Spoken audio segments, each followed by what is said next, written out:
Hello, and welcome once again to the Roundtable, your weekly publishers and editors podcast here at The American Mind. I'm your host, Spencer Clavin, associate editor of the Claremont Review of Books and group chat editor of The American Mind. I am joined by managing editor Mike Sabo, and there ain't nobody here today but us chickens. Ryan is out.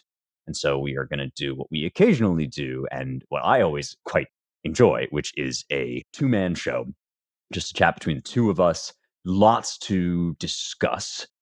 I increasingly feel that we should record this podcast live and have our listeners just tune in real time, not because we don't make all sorts of embarrassing mistakes that we later have to edit out, but just because we release the show a couple days after we record it, and we are always saying things that we would be incredibly prescient and fascinating if they were in the moment. And then by the time they hit the airwaves, they're kind of old news. And never has there been a clearer example of this than for our first topic today, the Gaza peace deal, which we were discussing last week in ways that seem now, I think, quite astute. And we've been vindicated, but we were vindicated by the time the show appeared on the podcast feed, if that makes any sense. So now we are basically just playing catch up, but we do need to revisit this topic because it's basically all anybody is talking about.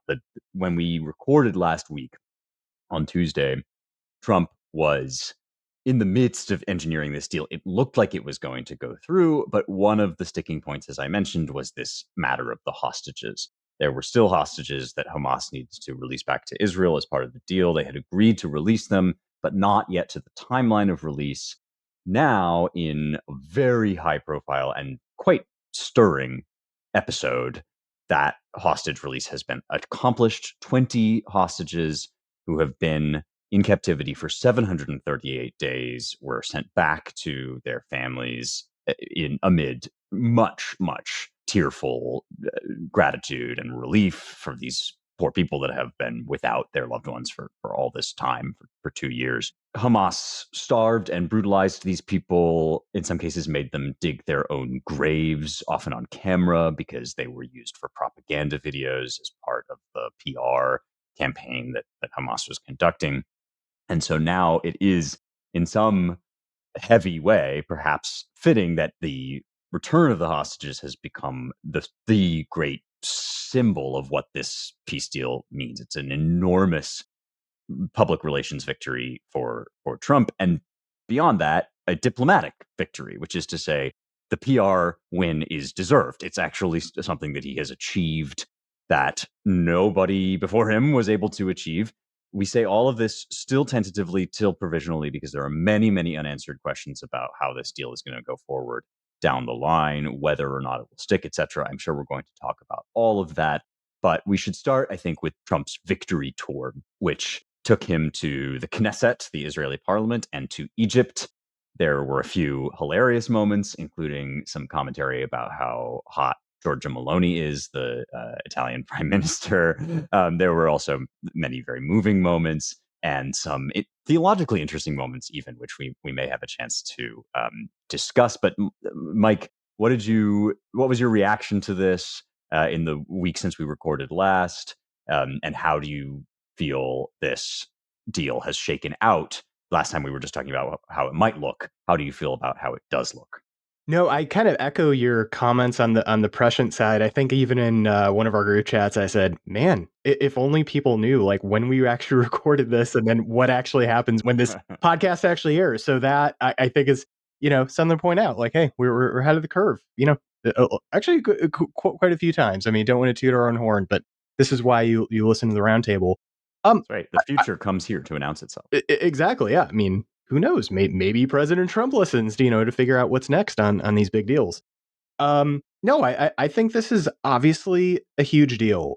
Just, you look at what happened under Joe Biden. You look at how this war, how Russia, Ukraine, just absolute chaos, and then look at the president, who's in office, where these things are ending, slowing down. I mean, hopefully, obviously, Russia, Ukraine. I know that's kind of been in limbo, but obviously, this is a very good sign.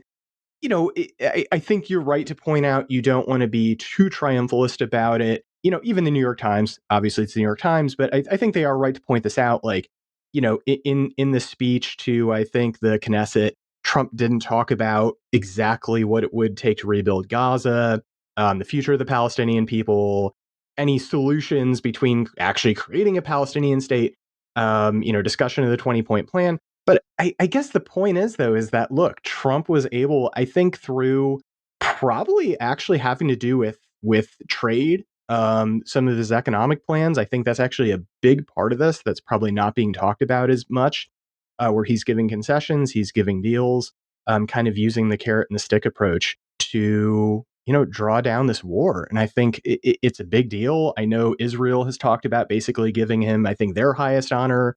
I think Egypt, I think he actually received that possibly in that ceremony, or that he's going to get Egypt's highest honor. Obviously, he did not win the Nobel Peace Prize. That went to the opposition leader in Venezuela. But I was actually getting the Nobel Peace Prize. I mean, again, conservatives pointing that out. I think that's 15 years, pretty old and pretty stale at this point. But he actually could get it next year, because I guess that He all of totally that, could. yeah, all of that, I guess, is decided kind of pretty much well in advance. So we'll see. But again, I'm not gonna hang my hat on anything like that. And if he doesn't win, okay. I mean, we all kind of know what he actually did. So Yeah. And the prizes were coming out, I think, not just the Peace Prize, but all the Nobel Prizes were coming out sort of while this deal was ongoing. But this is one reason, Mike, the thing you were saying about what happens next is one reason why the hostage release, in addition to being a tremendous humanitarian delight, joy, right, a relief, is also a major win, because it's not something that can be reversed, right? It has now mhm, happened. right. And whatever else occurs, these 20 human souls that have been suffering unimaginable torment will now be restored to their home. And you can't take that away from Trump, right? Even if down the line other things do fall apart. You also can't take just the obvious improvement over Biden away from him. And it is hilarious to watch Trump's most devoted enemies now as they sputter and scramble and in many cases simply fall silent. All the people that were demanding a ceasefire because there's a genocide going on and it must be ended at all costs and any cost. Crickets from those folks. A few grudging concessions and some even more remarkable concessions, like Trump is on the cover of Time magazine with a photo that people say is unflattering, although I think he's just kind of an older guy and they took a weird angle shot. Like but it is kind of this dramatic photo of Trump in his moment of victory. There have been clips of CNN commentators and contributors sort of blurting their way through a grudging acceptance of this as a win. And of course it is. I mean, yes, there are open questions. We talked last time about this technocratic consortium that's supposed to take over now in Gaza, and questions about, well, how is that going to be installed? Who's backing that up? What sorts of enforcement mechanisms are there? This is a perennially thorny, difficult region. But we should say something about the Biden of it all, because one of the cope narratives that you're seeing emerge in the wake of this is that actually Biden already had a ceasefire deal in place when Trump was elected, and then he and Bibi walked it back because they decided it would be advantageous to them for the war to carry on. There is a marginal, as usual with these sorts of narratives, there's a sliver of reality kind of contained like a kernel in it, which is that there was a deal in progress under Biden. There were three stages of it, the first one of which was carried through and involved the return, I believe, of 33 hostages. It was one of the earlier hostage exchanges that has taken place in this war. Then there were stages 2 and 3 that were supposed to occur. Hamas would have released all remaining alive male Israelis. Even there, you notice the concessions: all remaining alive male Israelis, including both civilians and soldiers. Israel would release some Palestinian prisoners. Then, by the third stage, was the end of the blockade of the Gaza Strip. Hamas would not rebuild its military capabilities, et cetera, et cetera. From what I gather, and I'm no expert on this, it does seem that when Trump came into office, he and Netanyahu together concluded that this was effectively weak tea that Biden, in his sort of flimsy attempt to bring peace here, had worked out an unsatisfactory deal, and Bibi thought that maybe it was going to be the only thing they could accept. But that given Trump's really unwavering support for Israel in this conflict, it was no longer the best that the Israelis could hope for. And there were many things that they thought they could get out of proceeding with the war that were genuinely necessary and good things. So they did attack then, and the war went on. And in fact, right, one of the vindications of Trump here is that the deal he worked out is vastly superior to the one Biden did in terms of security that is guaranteed to Israel, and in terms of Israel's position, having conducted this war in the time since then, right? When Trump came into office, Israel was in a very different position than it is now, having basically obliterated the capacities of not just Hamas, but Hezbollah and other kind of Iranian proxies in the region. So this really is like, we were talking about it as a kind of Israeli Gaza peace deal, but actually it's a Middle East peace deal, which is totally different from what Biden had in place. And if it works, will be an historic achievement. Yeah, I mean, the likelihood, I think is still kind of up in the air. I know that Hamas, I think they pulled back from some neighborhoods and they've now re-entered, I think, some of those same neighborhoods. Again, the rockets, as we know, unfortunately, are always, I think, going to be launching. So the fact that if this could be kind of a long-term kind of solution to that entire region, I don't know. But, I agree with you certainly that this is a big step.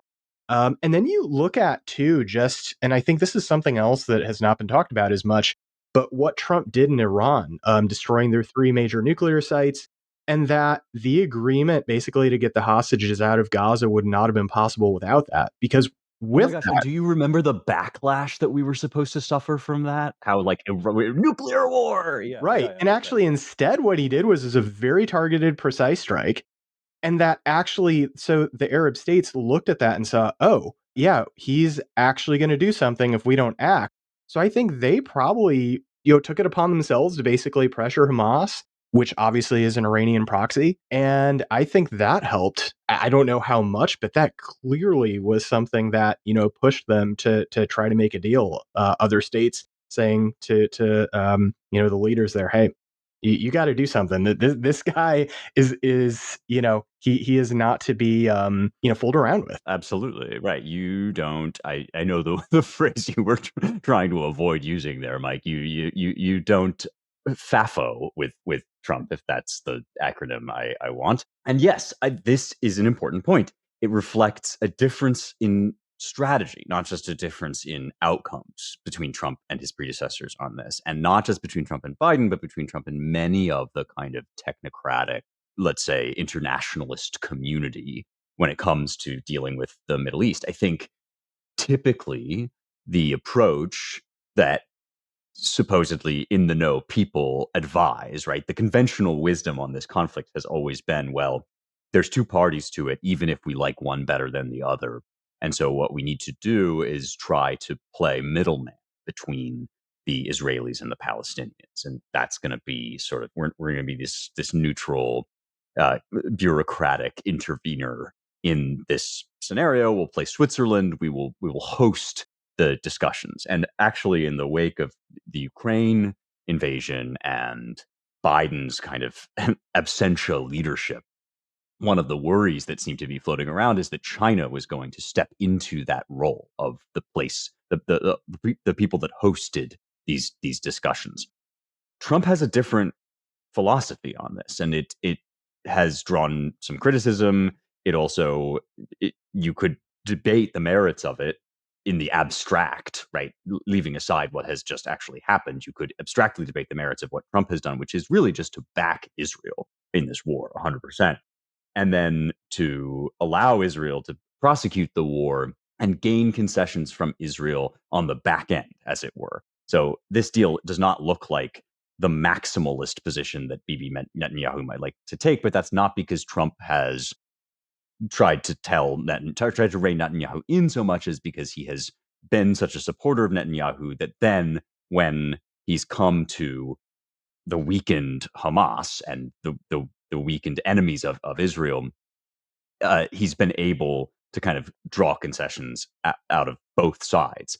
Out of Hamas because they've been pounded to dust, and out of Israel because Trump has backed them in pounding them to dust. So that's the strategy, and a remarkably different strategy than the one that has been obtaining. And honestly, this may prove significant for the philosophy of international relations going forward, because you can't argue with results, right? So we could sit here and we could discuss kind of in principle whether it was wise or prudent for Trump to pursue the course that he did, whether that's an approach that will work in other conflicts and so on. But now that this major episode has occurred, it will probably prove a powerful argument for this kind of diplomacy over the more bloodless kind of both sides diplomacy of the Obama and Biden eras.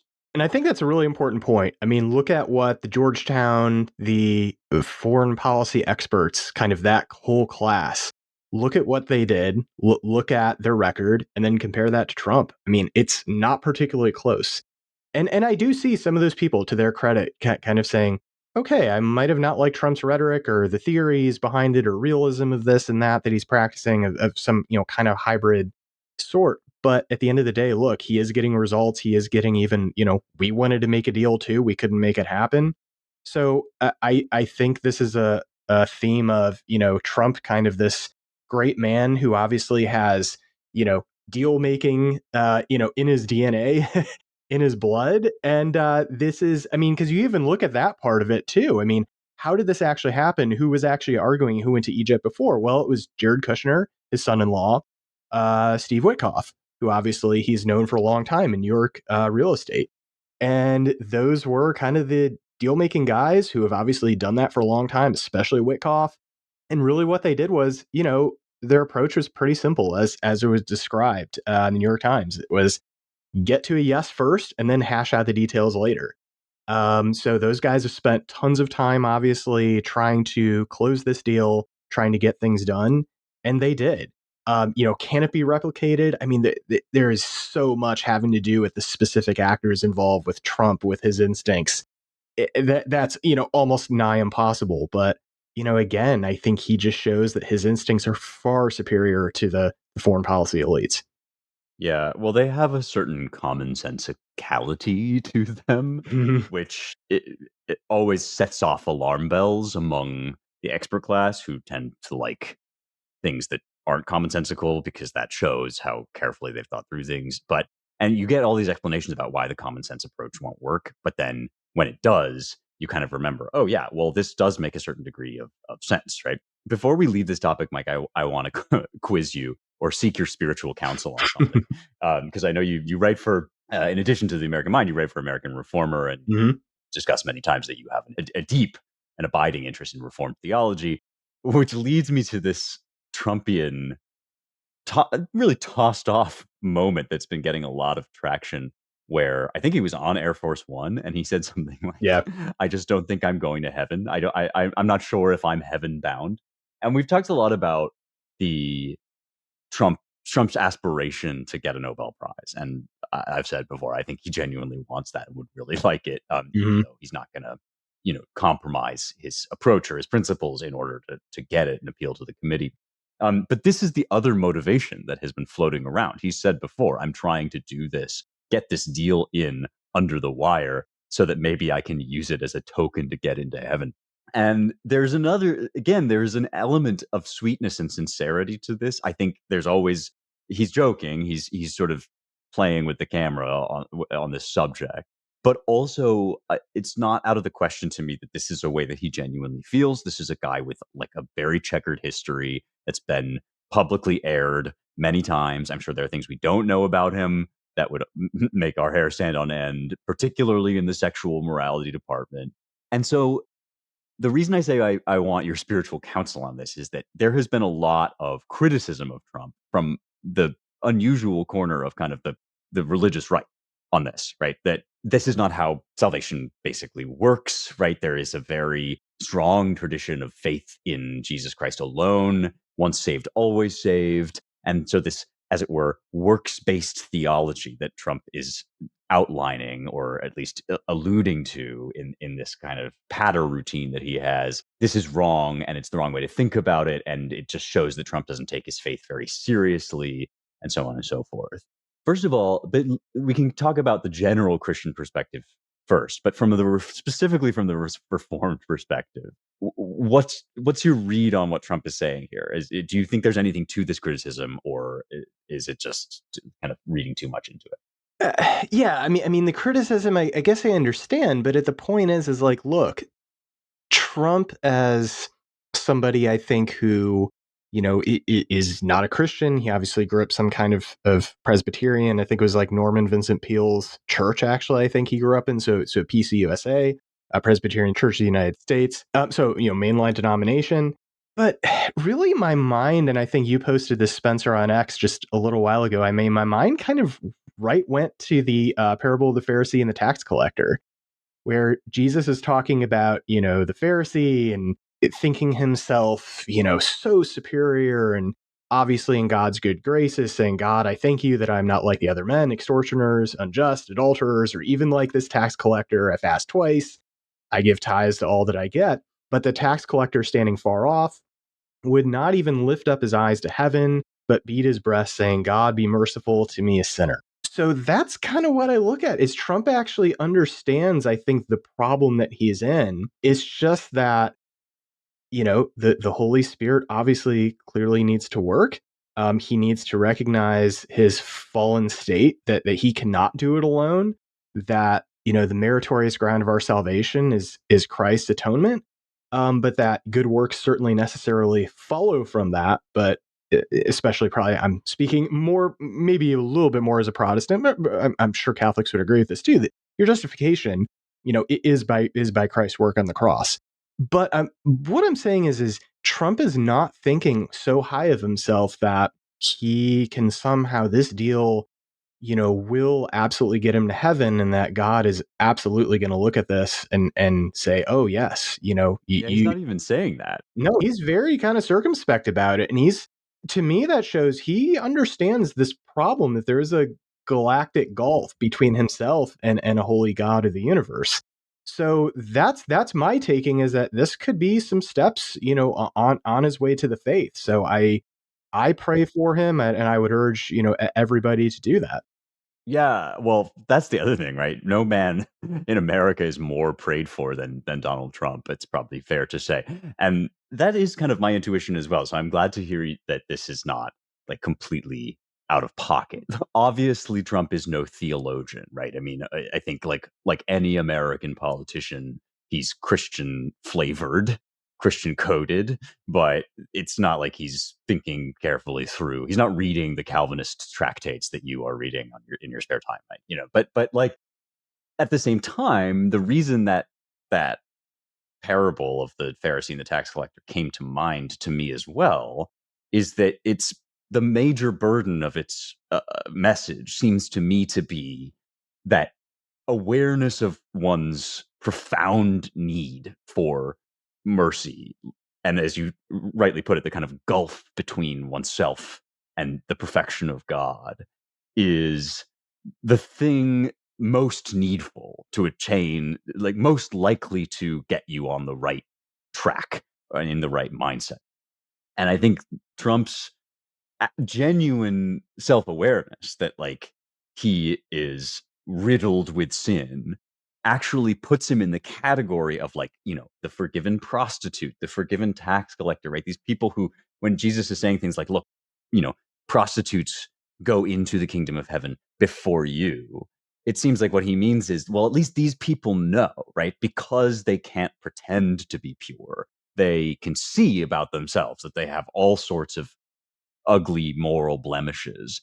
And you, Pharisees, you are like whited graves, right? You also have these ugly moral blemishes, but they are very carefully removed from public view. And the facade that you put up is so curated that you have tricked others and even yourselves into thinking that you're not in need of this kind of salvation. So anyway, that was my read on Trump's attitude and in general on this attitude. And I find it again, this is the second week in a row that I've said I find Trump endearing, but I do find it kind of touching the way he treats these matters.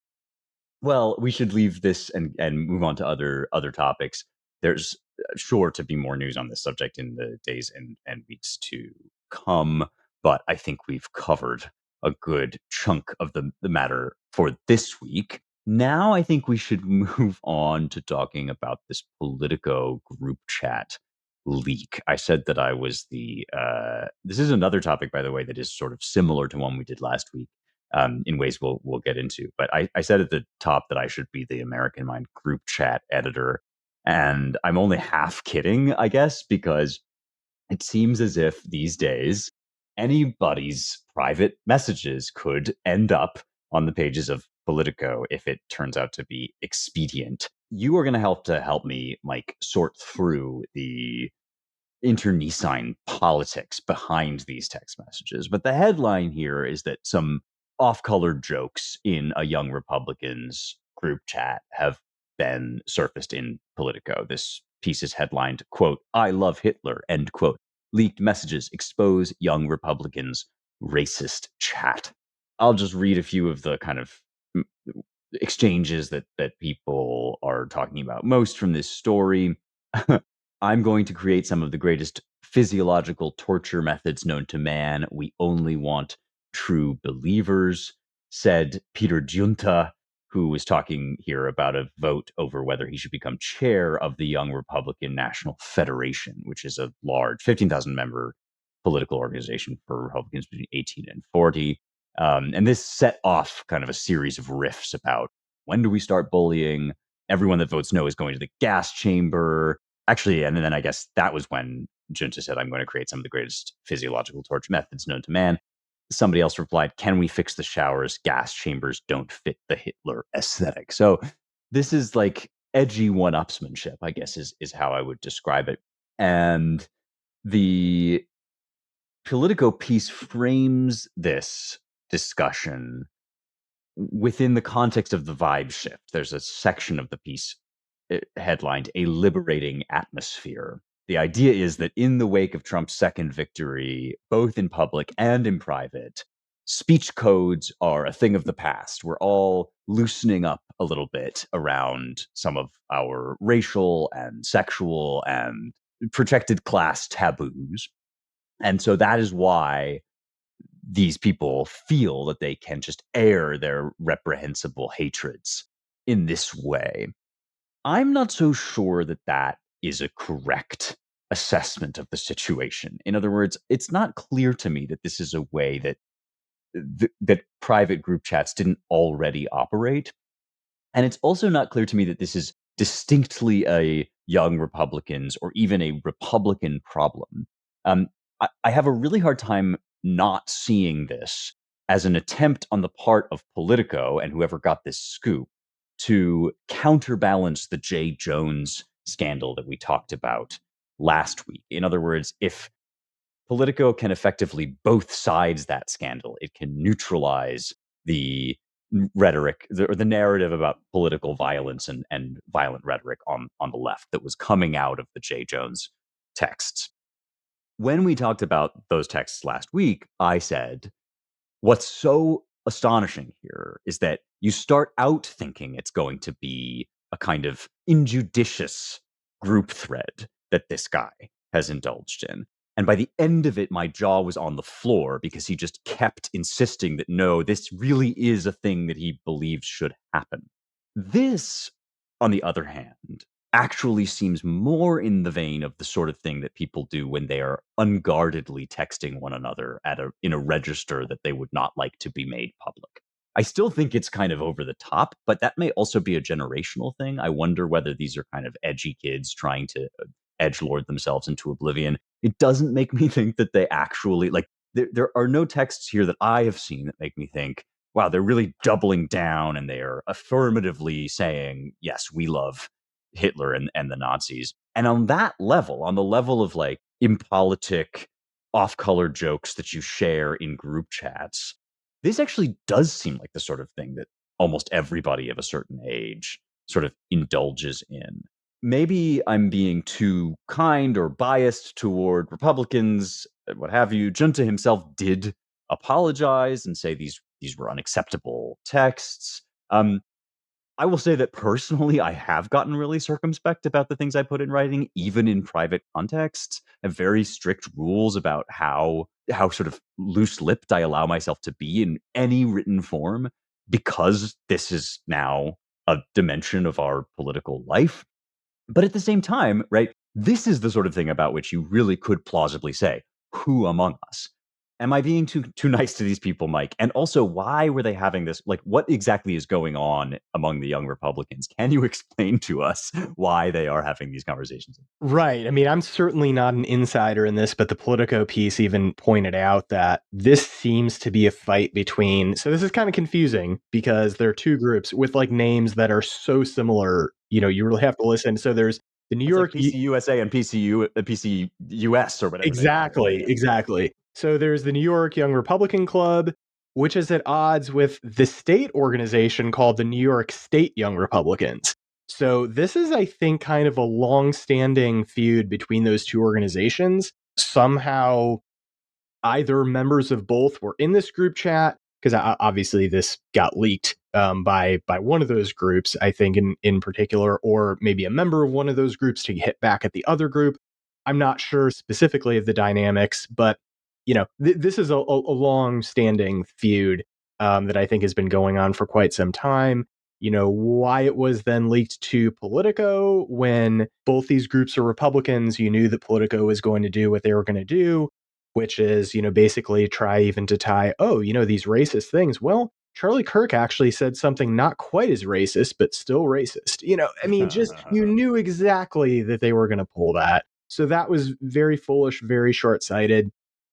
As opposed to some of the language itself, yeah, is it over the top? Yes. Should it be said? No. But this is really not to excuse it, but to explain what's going on. I mean, this is really like kind of the rights acting like it's kind of the 1960s. This is like George Carlin's like Seven Dirty Words. I mean, this is just transgressiveness against the regime, against the ruling class. So that's all part of this too. And I think you're right to point out this has been happening, I mean, for years and years and years. I mean, I've certainly been in group chats since before Trump came in office in 2016. So, I mean, this kind of stuff is the way, especially some young people talk, even if it's not quite as over the top as this group chat was. This is stuff where that formally, I mean, people talk about, oh, Trump's a locker room talk. But they're getting to a point, which is there used to be a public-private distinction where there were things being said in rooms, say 100 years ago, smoke-filled rooms that probably would have shocked you now, but those things weren't recorded. They weren't sent out for everybody to see. This is a really good point. I'm sorry to interrupt you. I just No, no want to problem. kind of put an underline under what you're saying, that the generally accepted conventional wisdom is that there are no private group chats, really. And this is why, right? But what that does is create a kind of Soviet style circumspection, especially in political contexts, but just in general, right?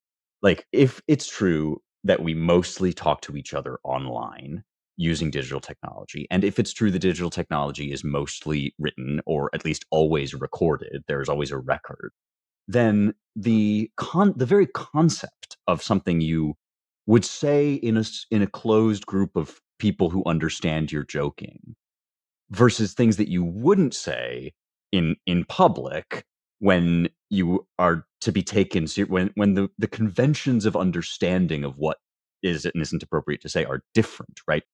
That is completely scrambled, and I think it's driving people a little bit insane, both in what they will allow their political opponents to have said in private and in what they themselves feel a desire. Like, people are feeling this complete stir craziness over, like, where can we talk in a way that we used to talk in the locker room or in the smoke filled room, or just the totally important point that you raised.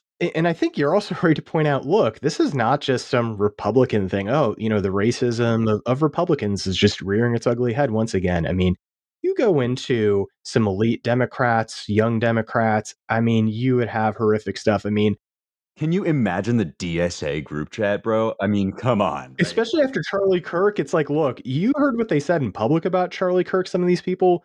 Guess what they said in private about him? I mean, it would probably absolutely stun you and shock you, even though it shouldn't. But so this is a kind of a meta kind of, sociological with going to the digital age with, groups breaking down in person and then groups kind of forming in the digital realm where you're just kind of these faceless kind of abstractions. And this is just kind of what's happened when you don't live kind of an embodied life in certain ways. And obviously, even if you do, this is the tendency there is clearly towards some kind of thing to bind people together. And in our degraded form today, where people don't read books, people don't. I mean, what do you have in common? And what are you looking to kind of transgress? And it's kind of the boundaries and the morality and the consensus morality that the ruling class has kind of set up. I guess the famous post-war consensus, that kind of idea. So you get all those things together, all those different aspects together. And I think, look, like this is not a surprise, especially among the young at all. Guess what people were doing, football practice 50 years ago and what they were saying. Well, this is very similar, I mean, to our age today. We all used to like it used to be a competition to see how many how racist a joke you could tell, right? Like I remember, and by the way, in a Southern California like setting where there were a variety of different races, like among the guys on the schoolyard or at practice, like you say, this was something that you did like as a purposeful effort to offend, like to get as Mhm. offensive as possible, to transgress whatever. This is a thing that kids do. I think, look, multiple things can be true at once. A, the things said in this group chat, were they said in sincerity as an official public statement, would be abhorrent, right? Like if you imagine that these people are taking these views and putting them out there, not in a context where they think they're alone, that that would be bad. B, I sincerely do not believe that any of these messages, none of these messages conveys to me a sense that these are people who secretly really feel this way in their heart of hearts. And so the use of the word racist to describe them is just to me incredibly disingenuous. That's the thing about the Politico article that makes me feel it's written in purely bad faith. Like I just don't think, I think that idea of what racism is simply a discredited one. I don't think these are views that these people would want to affirm by and large. C, thing number C, if that's what I'm on, this was an imprudent way to conduct yourself in the group chat. This is not a way, like looking at this, I feel like on the one hand, yes, we all kind of mouth off a little bit when we're in these sorts of settings. I don't think that, I hope I would mouth off in this way. This was probably ill judged. And if you're out there listening and you're thinking about the GC, like maybe take a little bit more care just in general about like who's listening. Also, this was a huge chat. And thing D, if that's where we are, is that whoever leaked these chats is a reprehensible narc and should be like totally denounced and deplored, right? This is also very, very bad behavior. So bad that it almost obviates the bad behavior of like speaking too freely in the group chat. In fact, I would say between the two things, is it worse to like get a little too hot in the group chat or to leak the hot group chat to Politico? I think it's worse to do the leaking, frankly. Like I think that is just this very, very untrustworthy behavior that helps to create the situation in which people go insane and can only turn to the group chat to take their transgressive feelings out. Finally, I just want to note one other thing about this Politico piece, which is that at one point there's a person in the Trump administration who is involved, right? They've managed to find one person connected to the Trump administration who is in this group chat. And Politico notes that this person didn't contribute much, but also didn't weigh in to push back, I think is the language. I find that particularly insidious, right? As a standard that's being implicitly set up here, that if you even belong to a chat where wrongthink is being expressed and you don't actively countermand it, like you are involved. I can just say, for like, as a point of order, people add me to group chats all the time. Mhm. I'm in group chats. I have no idea what's being said in those chats. And most of them Right. I have the notifications muted, right? Like so Yeah. that's just like where I really felt it. And finally, thing Q, right? Thing E, I guess, is that yes, when I think about what is probably said in the DSA group chats, I can imagine it's not Hitler jokes, I suspect, but it probably is things like pigs in a blanket, fry them up, right? And I come up with all these things about, yeah, what would they say about Charlie Kirk? And then I realize, wait a minute, those are the things that members of the DSA were saying in public in the wake of Charlie Kirk, right? So it's not, you wouldn't even have to spy on their private conversations. And that gets on to the distinction that we are trying to draw here, right? When we talk about the Jay Jones thing, we talk about like the problem on the left versus the problem on the right, like violent and indeed hateful group based rhetoric against white people, against conservatives, against anybody that the left disfavors is totally licit in public channels, sometimes at the highest order of approval, right? Like sometimes from politicians in major outlets.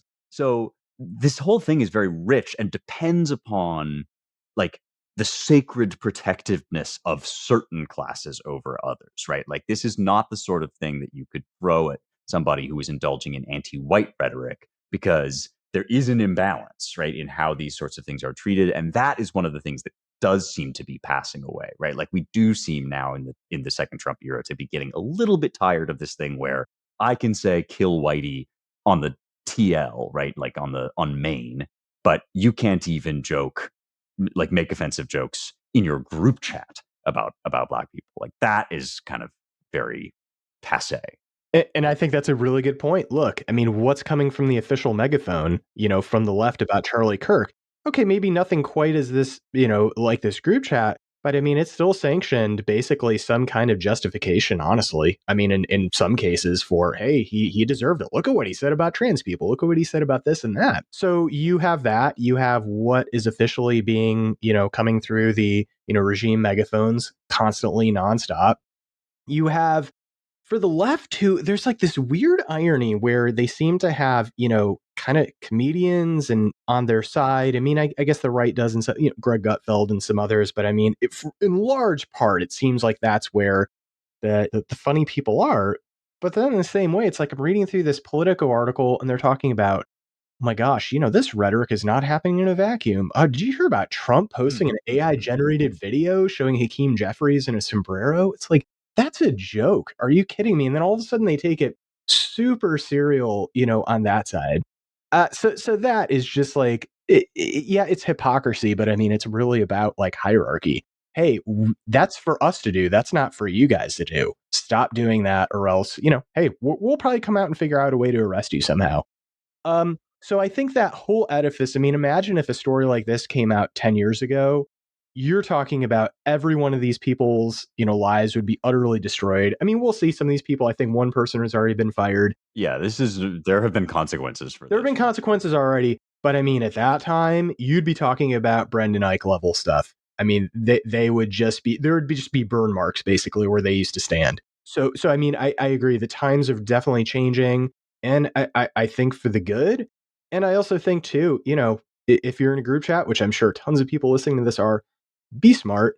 People joke about, oh, my FBI handler is watching. Well, maybe they really are. I don't know, but just be smart, be intelligent, and do not let this thing happen to you. And have conversations with people in person. Mm-hmm. Cultivate Yep. friendships where you can talk together, because like we on this podcast, not just you and I, but the Ryan and other like American mind people, we don't just work together. We like each other and we like sharing our similar views. And so we do have all these group chats. But like, if you have friends that can also commiserate with you about this in IRL, in person, there will be less need for you to put your private, like your things that belong in a private context into writing in this way. Like it just won't like that's not the place to go to satisfy that emotional need. I think is like one just piece of of life advice maybe to end with. Um, in the kind of brief mini segment here, because we should wrap up fairly soon, and also I want to wait for Ryan to really talk about this, but we should just cast our eye over the Supreme Court's October cases. The Supreme Court has been on its summer recess. Now it's back. It's hearing oral arguments. There are a number of interesting ones that we're going to be watching, and Ryan is really of the three of us, I think the guy that's our biggest court cell. He likes to recommend reading the decisions, and they are really kind of to me, fascinating to read and think about. But we're going to talk about probably a number of these when he's back. Still, there's some things. So there's three cases at least, I think, coming up with decisions coming up about kind of LGBTQ plus issues. Two of them are continuing in the vein of some previous cases about trans people playing sports. There's one case called Little v. Hecox that will review the constitutionality of laws prohibiting transgender girls and women, so that is boys and men who are playing on girls and women's team, from participating on girls and women's sports teams. West Virginia v. BPJ is a case filed by a 14-year-old transgender girl, which is to say 14-year-old boy who has begun to receive puberty blockers and hormone therapy, seeking to be able to compete on the girls' sports team. So these are both kind of cases that touch on Title IX and just what exactly. Basically, I think the court is gearing up to walk back a lot of the extremes of the Biden era and the 2020 regime. Then, to me, the most interesting and complicated and multifaceted one, Childs v. Salazar, if I'm saying Childs correctly. This is a plaintiff, a practicing Christian who wants to, she's a therapist and wants to work with clients who experience either same sex attraction or gender dysphoria and don't want to. And she wants to talk with them through undoing these feelings, or at least dampening them, strategies and ways to not act on these feelings, and even perhaps to have these feelings less.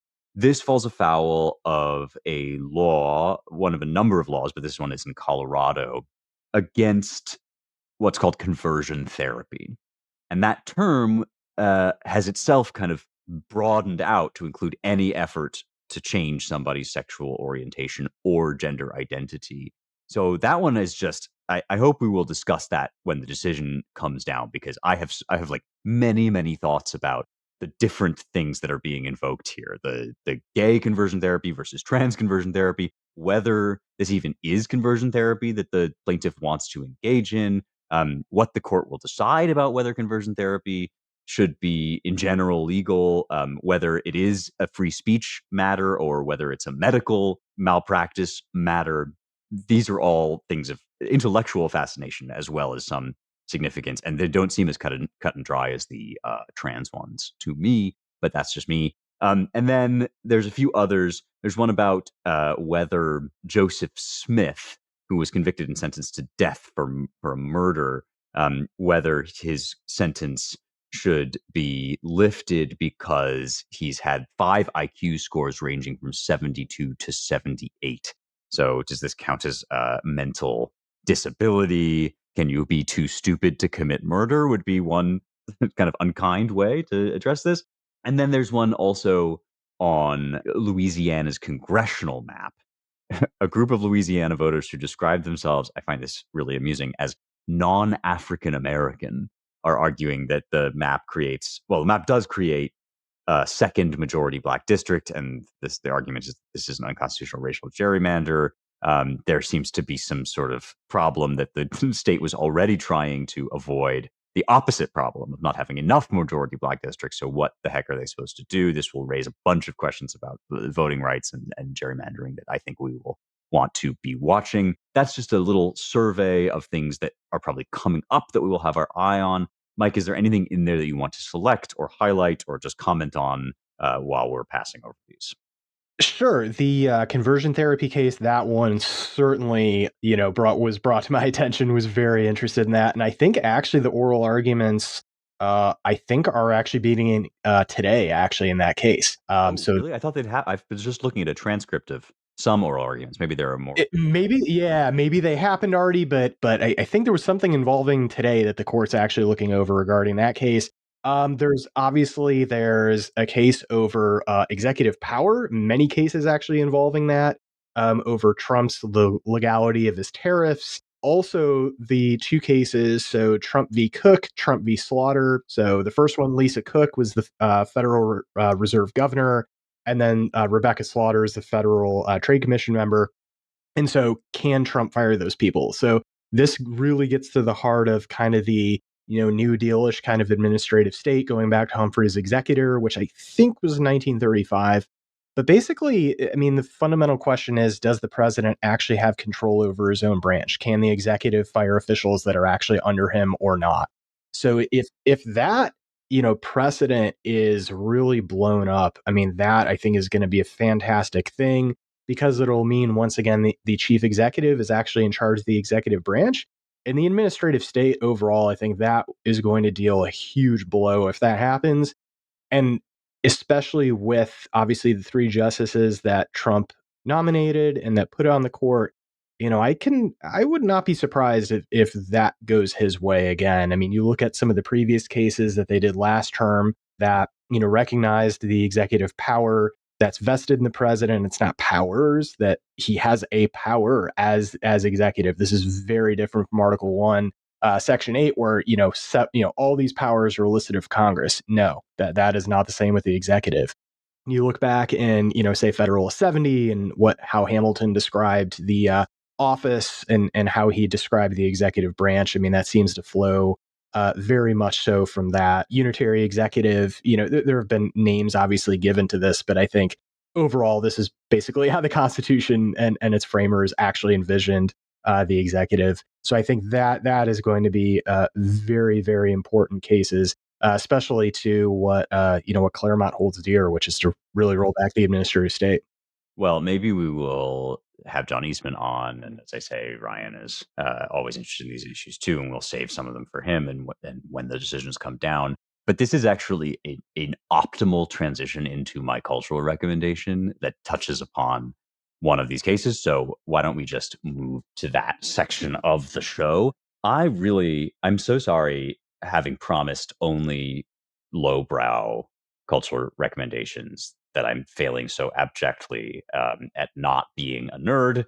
But I have another ancient Greek text to recommend. But this one's a little bit more niche, I think, than perhaps the Aristophanes. So it might be more interesting. Reading through some of the oral arguments that have been presented in this conversion therapy case, I was particularly struck by Sonia Sotomayor asking the lawyers for the plaintiff, basically, does your client want to just talk through these matters with her clients, the people she's doing therapy with, or would she also be interested in things like electroshock therapy, inducing vomit? There are some really extreme examples of how conversion therapy used to be practiced, and part of the rationale behind the bans is that these sorts of things, quite understandably, produced some adverse psychological effects and also didn't work, right? Like inducing vomit is not a way, whatever other ways there may be to manage one's gender dysphoria or same-sex attraction, like inducing vomit is not one. And so there was this question about, like, is speech, that is conversation or talk therapy, is it a kind of medicine the way that, say, giving somebody a pill is, or giving somebody an electric shock, right? Like, is this a physical stimulus that produces a physical response, or is this persuasion, engagement with the logos, rational discussion? And I think part of the confusion and the difficulty in this case is that ever since the advent of, like, Freudianism, we have thought of talk therapy as a kind of medicine, as a kind of, like, pill that people take, or analogous to a pill. And actually, at a very subtle level, that idea contravenes thousands of years of Western thought on the subject, which sets rational argument, discussion, and persuasion apart from spontaneous physical coercion, like drugs, like violence, etc. And that, in this way, it dovetails also with the whole speech is violence debate and discussion. Why is speech not violence? Well, because violence is something that you don't have any choice over, right? Like when you punch me in the face, I can't but help but be punched in the face. When you present me with an argument, I'm able to independently hold it up against the standard of truth and decide kind of how I'm going to proceed. Why does any of this have to do with an ancient Greek text? Well, of course, the Athenians are really the OGs when it comes to contemplating these issues. And Socrates, and after him, Plato, really presents himself as an alternative to the idea that speech is just another form of compulsion. And if you want to see the speech is violence and speech is drugs or speech is medicine argument in effect, you can go right back to the source and listen to or read Gorgias's defense of Helen. Gorgias was one of the sophists. He made a speech, an extremely sophisticated and subtle and cheeky speech in defense of Helen of Troy, saying that she had no choice but to follow Paris to Troy and start the Trojan War. Because even if she was persuaded by logos, persuaded by a speech, that is basically the same as if it were a pharmacon, a drug, or if it were bios, violence. And so this idea that speech is violence, that speech is a kind of medicine, that speech is a form of compulsion, is actually not an innovation on the part of the woke left. It's the oldest idea in the book, and the Western tradition stands against it and over it. To get your grips on this, you should go read Gorgias's Defense of Helen, which is very, very short and is available in English online, and is just a mind-bending kind of text that both presents the form of the argument that I think we should be disputing, and also undermines it in some interesting and kind of subversive ways. So that's my recommendation. Mike, what's yours? So to bring the some of the lowbrow back is Good. not Thank God, please. not so much a recommendation, but so it was a couple weeks ago. I think I mentioned it maybe about a month ago that I got tickets to go see another dad rock show. So I saw Alice Cooper, Judas Priest, a third band, Corrosion and Conformity, kind of like Southern sludge metal, kind of in the mold of like Pantera, that kind of thing, but definitely a little bit less in your face than that. But it was a great show. I mean, Alice Cooper has got to be in his mid to late 70s by now. Did an outstanding job. I mean, he's been doing a version, I'm sure, of the show that he did, complete with guillotine and head getting cut off and all this kind of stuff. I mean, very theatric, very well done. The musicians he had, I think some of them were actually from his original band, 40, 50 years ago. He's got two great lead guitarists, at least two, and then I think a third rhythm guitarist. But, the guy puts on an amazing show. He knows what he's doing. And Judas Priest, I mean, their lead singer, Rob Halford, is also, I think, 73, 74. And it's amazing just the vocals that and the notes he can still hit too. That really stunned me how strong he was. I was very surprised because he was singing some material that, he did in his late 30s and early 40s. And I thought, oh, okay, he did that for that time, which was amazing. But he's not going to be able to hit most of those notes. He hit, I think, every single note. I did not hear anything off at all, which is amazing. They, did a great set list. And yeah, it was a great show. Very interesting people watching experience too. I mean, obviously heavy with pot smoke and kids there as young as, I mean, probably 5 or 6. Honestly, I saw some very young kids there. People, staring at games on their phones. I mean, anything you can imagine. it was going on there. But it was, it was just a great experience. And, I'm definitely, I think we're getting to the age where, I really need to go see some of the bands that I've loved and have listened to growing up, because in, 10 years, I mean, I don't know what I'm going to be able to go see anymore that I'm actually going to be interested in. So I'm trying to take advantage of that now. I'm sure there are some hopefully Rush fans in the audience that Rush has actually reunited with a new drummer. So I'm tentatively going to try to see what tickets are in. They've got playing 2 shows in Cleveland, and going to see about getting tickets to them. I saw them in 2013, and obviously with their drummer Neil Peart, with his death, I just assumed that was going to be it for them, but they shockingly are going back out on tour. So Trying to definitely take advantage of that. Nice. Yeah. Go see concerts is a really good recommendation. I Hmm. am so deficient in that area. My mom was like a flower child in the heyday of the flower children, and whatever other advantages or disadvantages there may have been of that experience, she saw everybody, man. Like if you mention a great pop artist from that period, you're like, oh yeah, like James Brown, James Taylor, like Aretha Franklin, like, other various other James people named James.